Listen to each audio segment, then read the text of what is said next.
Hello, everyone. It is your boy Denny Von Doom here. Good to see you all. Man, it has been a amazing night. Just got back from seeing Spider-Man. Didn't even take the time to take my coat off because I'm so excited to talk about this movie. Man, it is mind blowing. We had a great time. Went with my brother to go see it.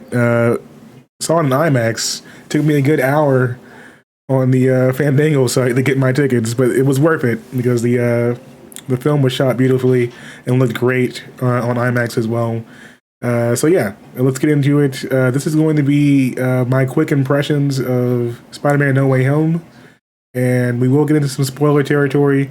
But this first minute, I'm just going to talk about the movie itself and how I feel about it, and then we'll dive more into some of the other stuff that I'm sure you all want to discuss. So. Yeah, let's start there. Spider-Man: No Way Home. For starters, a lot of fun. This movie is fun and quintessential. This is definitely a Spider-Man movie. I know that there are some complaints from people that this Peter Parker is kind of lost in the sauce with all the Avengers stuff going on in other movies, and I've talked about that before. And my thoughts on that. But in this film, you get the quintessential Peter Parker experience. All right, Spidey is Spidey here. And he shows you why he's Spidey in this movie, and that's the important thing. I think that is definitely. I think that everyone involved, especially like John Watson, some I'm sure the writers' room, people who wrote the script, they really understood who Peter Parker is. And it comes across beautifully on film, and it was a good thing to see, beautiful thing to see. Of course, you have Doctor Strange and some other characters involved. I really like that they started to build more with Peter and MJ's relationship here as well. So yeah, I think that this movie really does a good job of giving you some really tasty morsels emotionally to feed on. Like, I think that some of the logistics and some of how things come together could be a bit tighter, script wise, or as far as overall narrative goes. But they pull it off, guys. They pull it off. I was emotionally invested, and I had a good time watching the action take place. Everything else that was going on, the crowd, like the theater, which was a packed house. Obviously, we're still in a pandemic, but people had masks on. They just completely lost it during certain parts of the movie. There were, huge, just eruption of crowd noise and excitement and cheers and claps and everything else here. And you get that when you're paying off certain elements of what the people are doing there. So for me, I'd say like overall, how should I put it? I'd say that this is definitely both an impressive film for what they're able to pull off with all the moving pieces involved, but it's also really in tune with like the emotional elements of what it's trying to pull off. I could get into like a few other things, but we'll say that for like the spoiler portion. But yeah, I'd say like if you're a Spider-Man fan, you should be seeing this movie. There's no reason why anyone who likes Spider-Man as a character, or comic book, if you like Into the Spider-Verse, whatever, you should be seeing this film at some point. It is definitely worth your time, and I think this will be one that we're gonna have all kinds of discussions about for years to come. To be honest, the fact that they were able to pull this off is just blowing my mind right now. But yes, so my first impression, I would recommend this movie and tell you guys to go see it. It's definitely worth your time. I'd say it's probably, not even probably, this is definitely the biggest film that's dropped since Endgame, and it's going to have some impact on the overall MCU. Will be somewhat required watching, I feel like, for anything else that's going on moving forward with Spider-Man. And yeah, so that is just my quick impressions of Spider-Man: No Way Home in under 5 minutes. But now we're going to get into more of the spoiler territory. There's plenty to talk about here, and I have plenty of thoughts about a lot of different things happening in this film. Let's get into it. Are you guys ready? Need a little breather? take a deep breath. You know, if you're still here, I'm going to assume that you've seen the film and you, like me, are looking for somewhere to talk about it, which you can do by looking down here in the comments and leaving your thoughts below. Feel free to let me know what you think of this movie. I love to hear it. I love to have a conversation, and we're going to have some more probably next week. I have a Discord or some kind of stream chat going, and we'll talk some more about the movie with all of you that who have seen it this weekend at some point. But yeah, let's get into the spoiler territory. I know you all are ready. All right. They pulled it off. We thought it wasn't possible, but they did it. We got all the Spider-Mans, all the Spider-Men in one movie. 3 Spider-Men.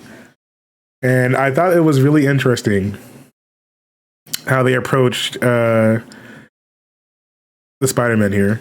I don't think any of us saw Ned being the one to bring them in, but you know what?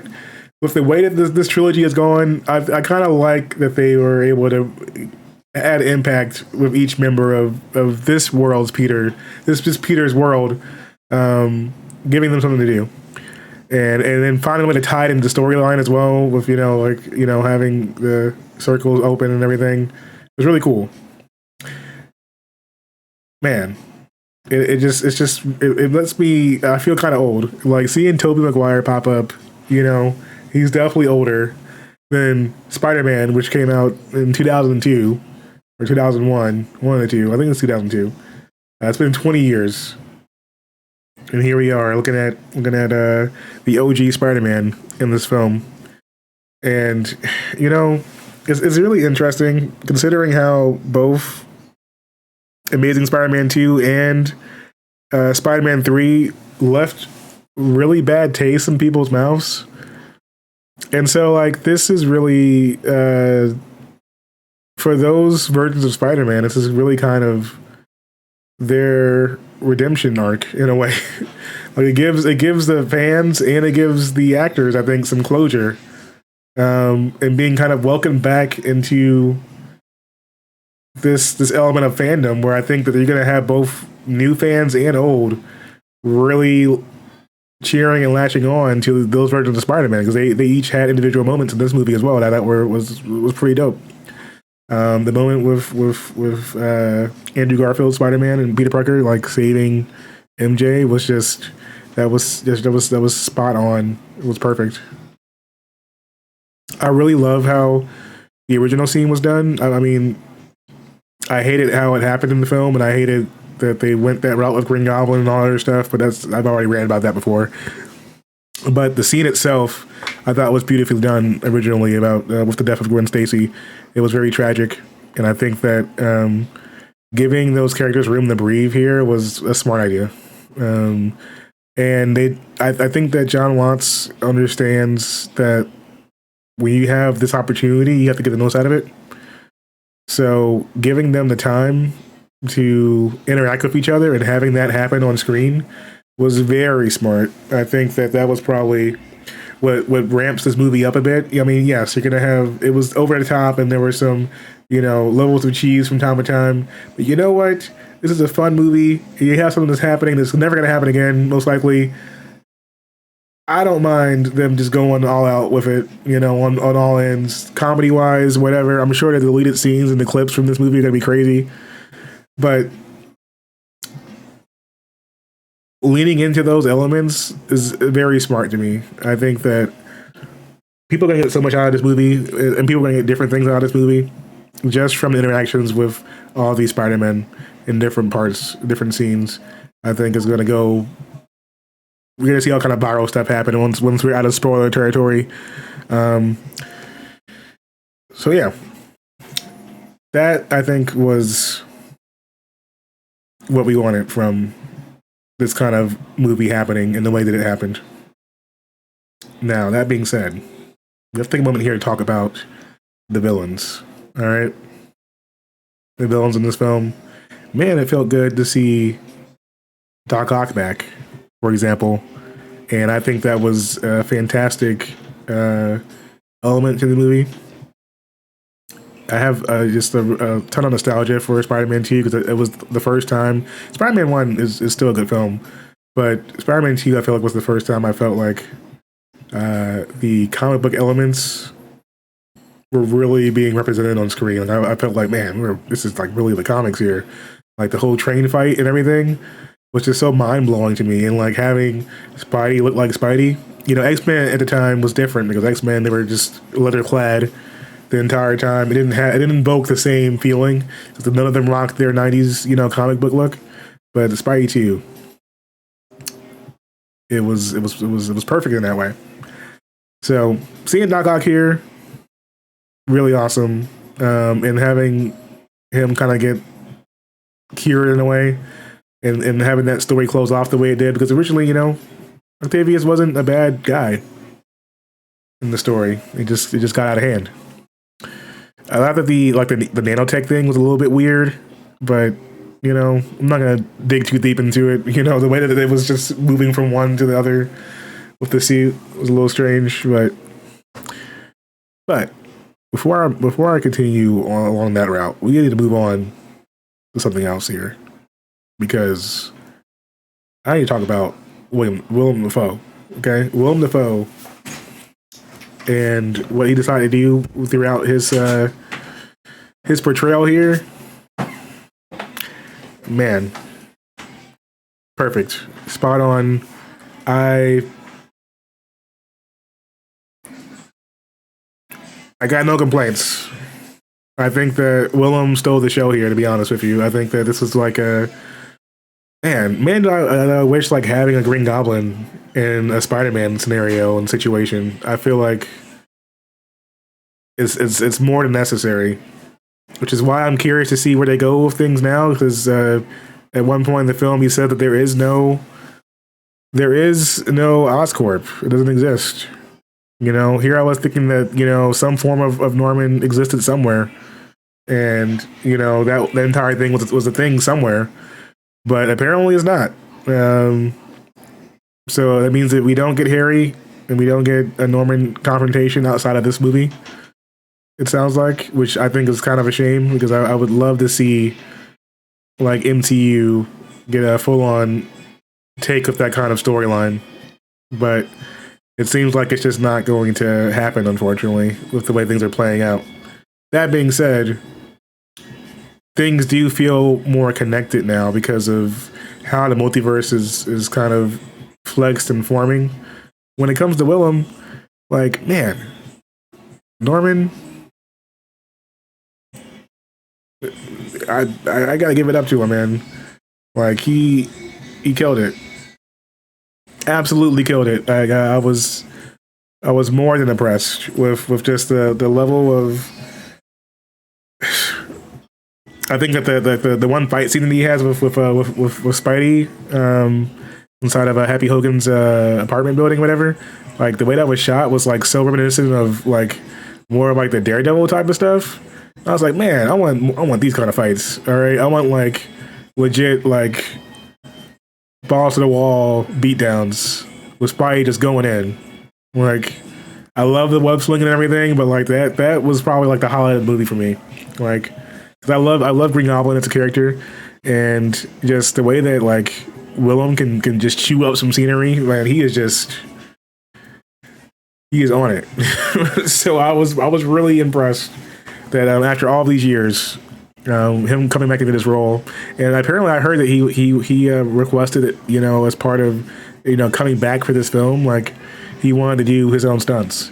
Now I'm sure that's not like every stunt, but the fact that he really wanted to get involved with like doing the action and that kind of stuff, I think is really cool. But yeah, I think Willem Dafoe has submitted himself as the GOAT. All right, I think that when it comes to villains, especially like Spidey villains, like he's definitely made sure he stays in that number one spot. Like the way he comes through in this film is just evil, you know. Which brings me to the next part of one thing that I kind of just I understand, but it's still sitting weird with me. Contemplating and thinking about it now. as things go on.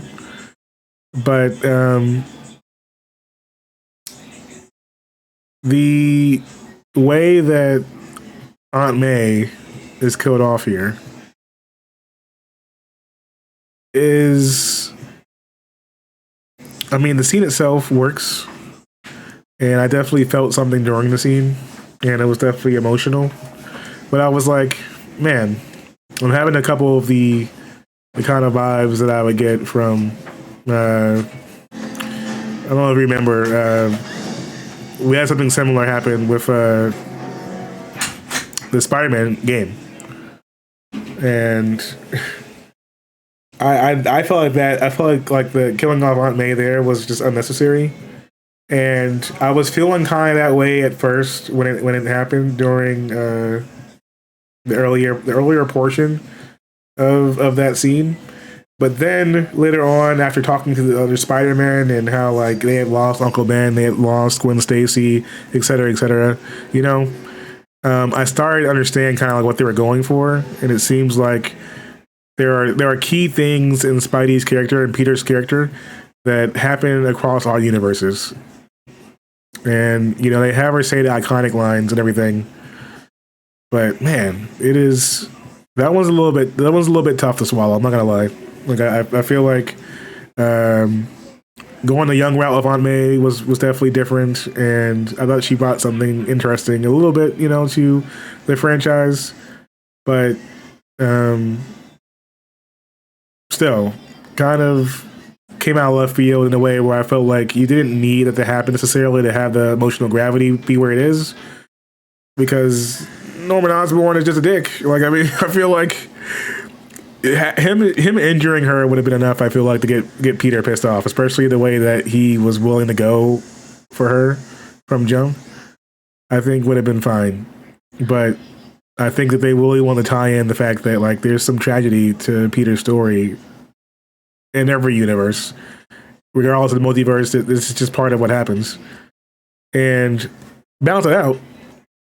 Speaking of things that just happened, this is why it becomes a quintessential Peter Parker story, because Spider-Man, regardless of how these people are where they're coming from and what they've done in their past, he still tries to help them, which is the core and like the central conflict of the film. And that's such a Peter thing to do. And I think like had this been any other character, like Tony or even Cap, I don't think they would have did that. And that's why Spidey is unique to any universe he's in, the MCU or whatever, because he stands in that space for like he'll do the right thing regardless.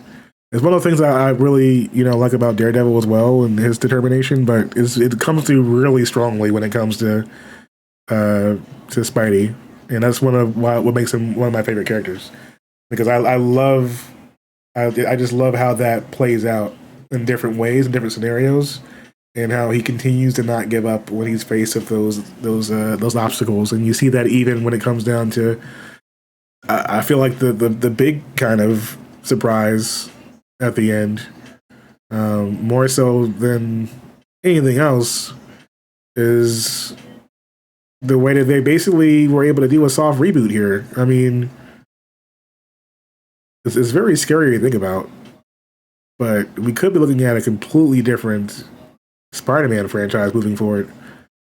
I mean, with the way that the things ended off there, and the way that Peter kind of walked away,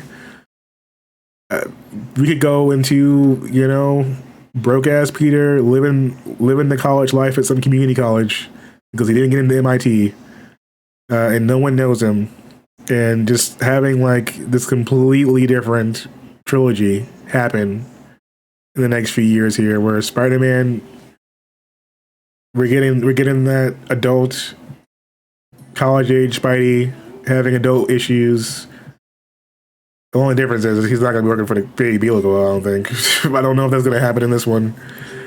But they could bring Ben Urich back from the Daredevil series if they wanted to. Like, wouldn't that be interesting? Like having like these different characters involved, and like, I think that those elements, because there's so much life and so much story in Peter's timeline, that like high school was just like it's just such a small portion. So like there's so much they can do now moving forward. Will we see Tom Holland? I mean, I'm pretty sure he's still signed on for more movies, but you know, I'm just curious to see where they go from here, and that's one of those big questions. I love to like talk with other people about, direction. I think that they clearly wanted to kind of move things in a way where they can kind of get away from the reliance on these Marvel characters to a certain extent. Now, is that because Sony wants to take over the franchise moving forward and they're going to push back into making their own films? I don't know. That part is that part is a little bit scary. It's a little bit scary. I'm not gonna lie. I'm not sure if Sony plans on pivoting and producing the films outright again moving forward now that they've finished up on the 3-film Marvel deal. I doubt that because I think that it's been so successful. I mean, this movie sold out for days. It's going to make so much money, even during the pandemic. But they're definitely going to be going in a different direction here. And since John Watts, the director of the film, is moving on to Fantastic Four moving forward, I think it's safe to say that someone else is going to be taking the reins here with the next Spidey trilogy, which means that who knows? Who knows who could be up next? Wouldn't it be wild? Wouldn't it be wild, guys and gals? Think about it real quick. What if Sam Raimi came back and did a new trilogy? A new Spider-Man trilogy? What if they brought back the OG after Multiverse of Madness, after Doctor Strange 2? What if they brought him back to do another 3 movies? Think about it. Would you like that? Would you like to see him taking things on here? Also, I mean, bruh, the Doctor Strange Multiverse of Madness trailer, just the way things were shot and it was clearly a different tone from Spidey, like instantly, like the way that Strange was like just trolling through and the darkness there.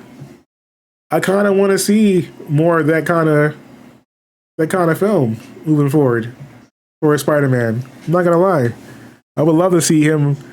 You taking on some darker villains. If we're not gonna bring in Norman, if Norman is done here, if this was their opportunity to use a Green Goblin, and I mean it was successful, he definitely is the head honcho. But if he's not pulling up in another trilogy, then we need to go into some heavy hitters. I'm really disappointed that Kraven the Hunter is going to be like he's gonna have his own film, his own solo film, because I feel like he would have been the perfect like quintessential like villain to move forward with a new trilogy with. I feel like he would be a more trained Spider-Man going up against Kraven would be really interesting, especially if you can tie in some side characters. But yeah, I'm curious to see what they do moving forward with Peter's circle. I mean, Peter's got to have some people to care about. I mean, yeah, you can make him somewhat of a loner to a certain extent at times, but he definitely plays off of people, and his relationships with people are important to building up more powerful storylines. I can understand not wanting to rely on MCU characters necessarily, like having Happy and other folks around. With the way that the Avengers have been slowly but surely being dismantled. And kind of like other strays have kind of bounced and popped up out of nowhere. Everything's in flux right now, in different ways, and there's still other major players in play that could have impact on Spidey and everything else. We've got Loki and Kang still hanging out there. There's a lot of different stuff, a lot of moving pieces here. I'd say that it's definitely it's an exciting time to be a Marvel fan for sure, though. Like I think like this is definitely the right time for you to get involved. To get involved in really, I think it's going to give some new fans of some of the older franchise Spideys as well. All right, let me take a deep breath here because I've been talking for like a good 20-25 minutes about this movie, and it's easy to talk more. I'm looking forward to getting together with some friends and talking out some more of the movie. But essentially, I'm really happy that things have happened in this way. I mean, obviously, we got I forgot about the other post credit scene. Tom Hardy and Venom.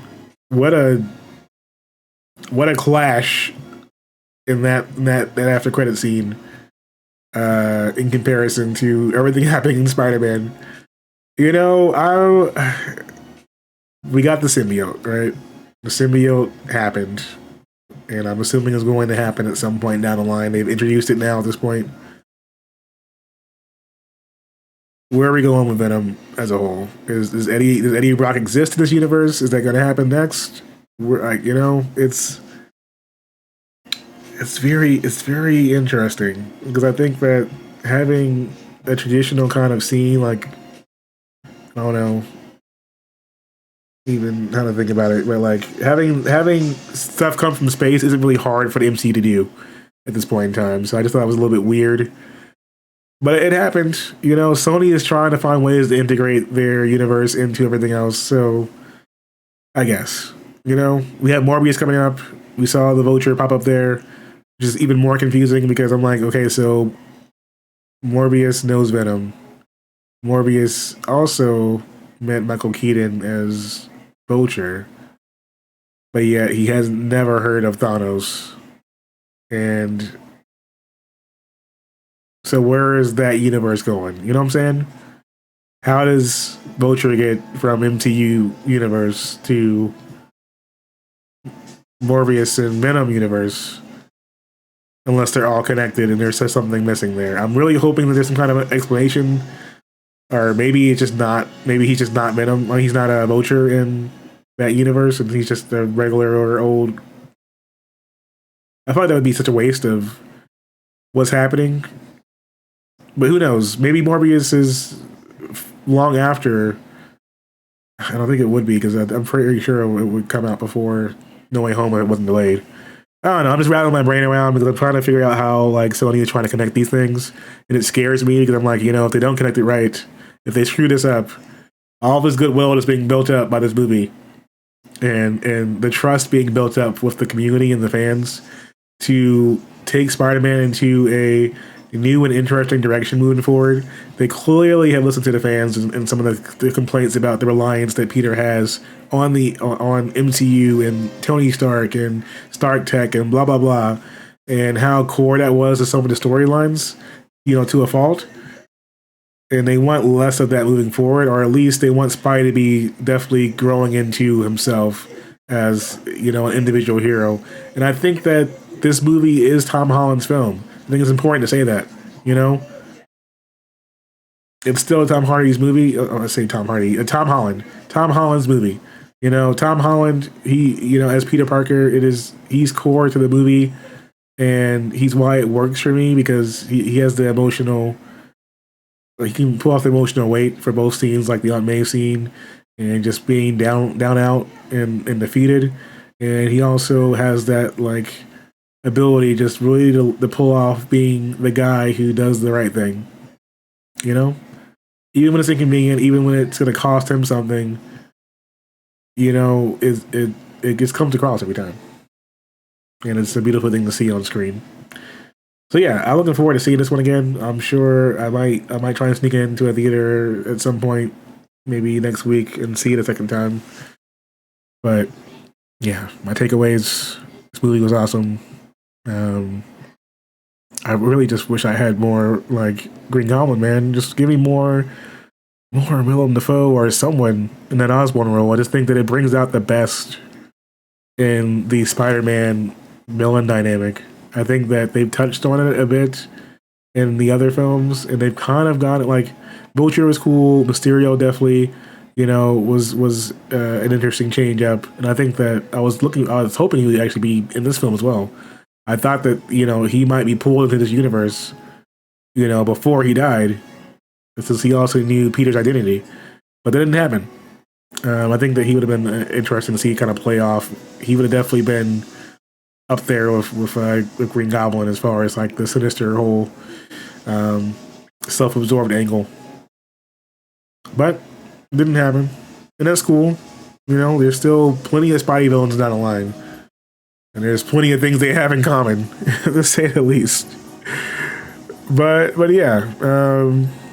All right, we're coming up on 30 minutes here, so I'm gonna wrap this up for now. I hope you all enjoyed my my impressions of Spider-Man No Way Home. I'm sure there's going to be plenty more discussion over the next couple days, weeks, whatever, with friends and others. But yeah, go see Spider-Man, and make sure you click the like button and subscribe to this channel if you want to see more content like this. I really appreciate it.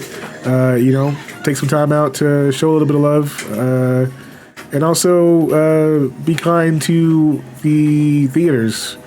Make sure you throw out your trash and stuff. Don't be a dick. I saw a little bit of that, unfortunately, at the showing. Folks are out here working during the pandemic to make sure that you have a good experience with your movie. So take a little time to show them, some respect and courtesy, and don't destroy the place, please. Yeah, I wish I could go back in time and watch this movie again right now. I do have this bad boy right here on, pretending that there's a time stone in it, but there's not. Also, we did get confirmation as well that when it comes to Strange, no longer has the time stone. So with that being said, it's gonna be curious to see where he moves moving forward. And oh yeah, and Wong is Sorcerer Supreme apparently, because it's been 5 years. All right, I'm done.